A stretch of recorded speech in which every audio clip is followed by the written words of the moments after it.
We live in a time which provides for many a multitude of opportunities and options. Yet at the same time, we have never faced the level of distractions and people and products vying for our attention as we do today. We can easily be overwhelmed and lost in it all, simply picking what pops up next in our email inbox or on social media. As a result, we can live feeling busy and maxed out but unfulfilled. Does this sound familiar? Are you feeling like this? Well, what if there is something that could help us gain back some control, help us gain clarity, and help us choose between the various options that we face so that we can be more fulfilled and more fruitful? Well, the good news is there is. Let's find out some more.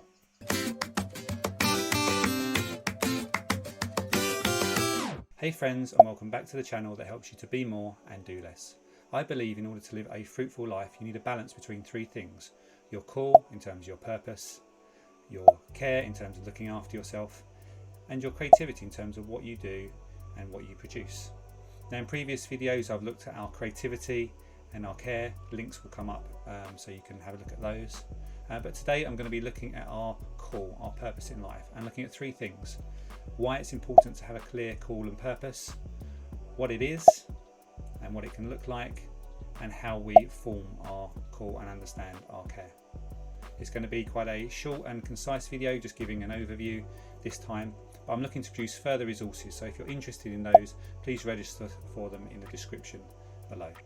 And remember to stay on for my bonus tip right at the end. So let's get into things. So firstly, we're going to look at why. Why is it important for us to have a clear and concise calling or purpose? Well, there's a quote by Michael Hyatt which says, "If you know your why, you'll know your way." And I love this quote, and I've used it quite a lot because it succinctly says what the fundamental purpose of knowing our why is. It's about navigation. When you are clear on your call and purpose, it makes navigating life and decision making easier. Having a clear call gives you a benchmark in order to compare opportunities and options against. It allows clarifying questions to be asked. Does this option or opportunity contribute to my call or calling? If it does, then you select it and you move on. If it doesn't, then you discard it and move on to the next opportunity. And then there's inspiration and motivation. Having a clear purpose and calling is a little bit like having a vision and mission statement that companies do. Now, for companies, this enables them to inspire and connect together all their employees and to be motivated to go into one direction. And it really defines why the company exists. And a similar can happen for us personally. Knowing why you exist and what you exist for is a huge, powerful driver and motivator. It really defines why we get out of bed in the morning. But alongside this, it enables people to connect with us. They either will follow us because they're inspired by the calling and purpose we have in our life, or join with us and help us practically as we work through implementing our call and purpose. In times of crisis, having a clear call and purpose is essential. Now, when we have these times, our normal rhythms and patterns tend to go out the window. We can get disorientated and not be sure where we're at or what to do. Now, when we don't have a clear call and purpose, what happens is we just get overwhelmed more and more. We lose ourselves and we don't know what's important and which way to turn. But having a clear call and purpose acts as a bit of a way marker, a fixed point for us where we can grab hold of it, reset to, and start again from, and continue our journey. So it really is essential in times of crisis to have a clear call and purpose that you can go back to. So on to the how. How do we identify our calling and our purpose? Well, I believe that each of us is designed for a purpose and each have unique attributes to share with the world. Our challenge is to identify these and embrace these on life's journey. Now, there are a number of interlinking ways and things that contribute to us defining our call and our purpose. I'm going to just show you three ways or three suggestions that can help you today. They're called Excite, Explore and Excel.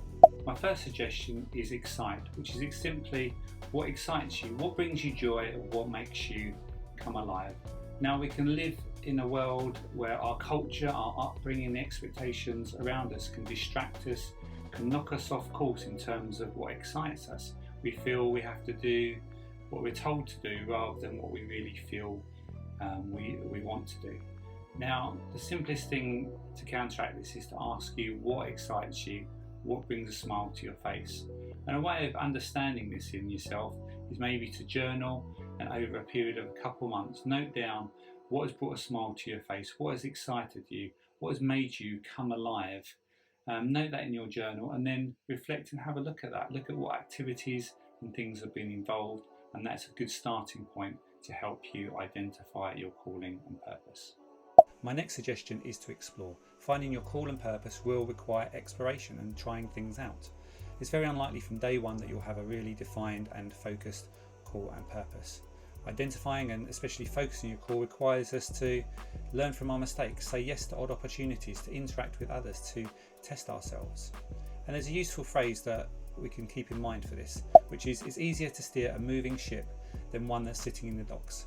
So get moving. If you go off track a little bit, that's okay. Your call and purpose gets refined on the journey as you learn and develop.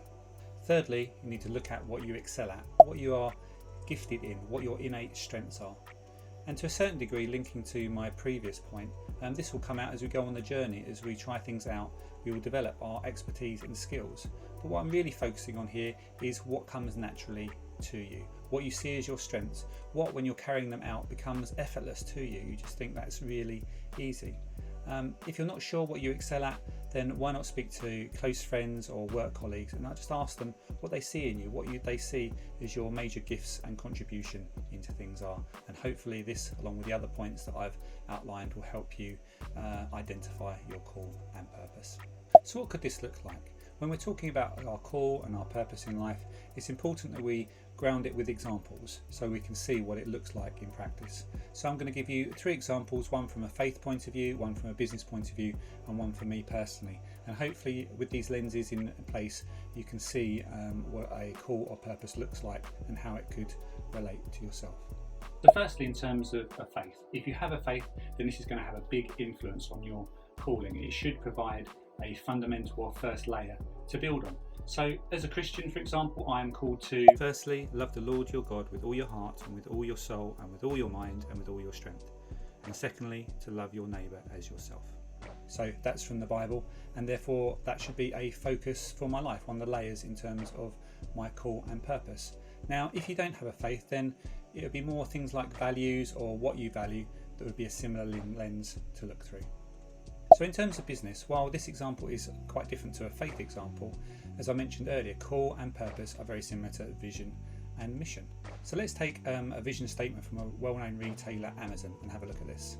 So Amazon's vision is to be the Earth's most customer-centric company, to build a place where people can come and find and discover anything they might want to buy online.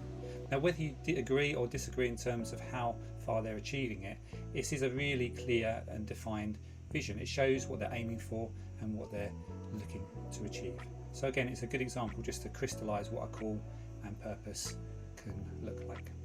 So on to a personal example, and I thought I'd just share with you my own call and purpose and how I've kind of drawn on the how to identify factors that I outlined earlier. So firstly, I tend to excel at problem solving, helping people navigate issues and overcome barriers. That's what people have told me when I've interacted them and worked with them on the past.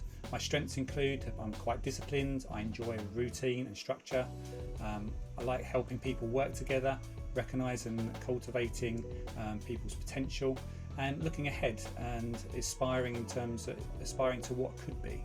Those are my kind of core strengths. If you're interested in how I got to those, I use the sort of strength finder model to determine those.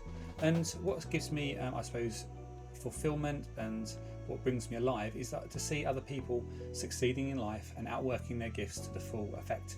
And that is what really gives me joy and fulfillment. Hence, I feel my call or purpose in life is to help people be the best version of themselves and the most fruitful they can be. That's why I've established Fruitful Being, and I'm producing these type of resources. So hopefully that gives a bit of insight into my example, but also help you figure out what your call and purpose is. So on to my bonus tip, and it is simply this. Ask yourself the question, what do you want to be remembered for?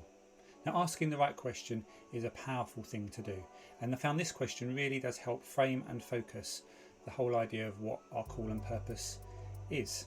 Now in my opinion, this really does shortcut the process and get straight to the point.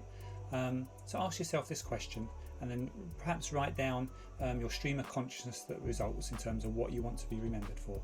And I can guarantee you this will be a good start in terms of helping you define your call and purpose. I hope this video inspires you to gain greater focus on your call and greater clarity on your purpose in life. So which area stood out for you? What were you prompted by?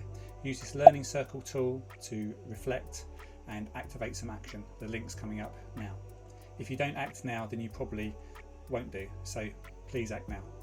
If you're interested in this subject and want to go deeper, then I'm looking to produce some further resources to help you. If you're interested in that, then please register your interest using the link in the description below. I'd also love to know what you thought of this video, what measures and methods you use to define your call and purpose. So put them in the comment section below and I'll get back to you. So that's it for today. If you found value in this video, please remember to subscribe to the channel, like the video, and share the content so others can benefit. Please also check out these 2 recommended videos that complement the subject matter that I've talked about today. And remember, be fruitful, and I'll see you in the next video.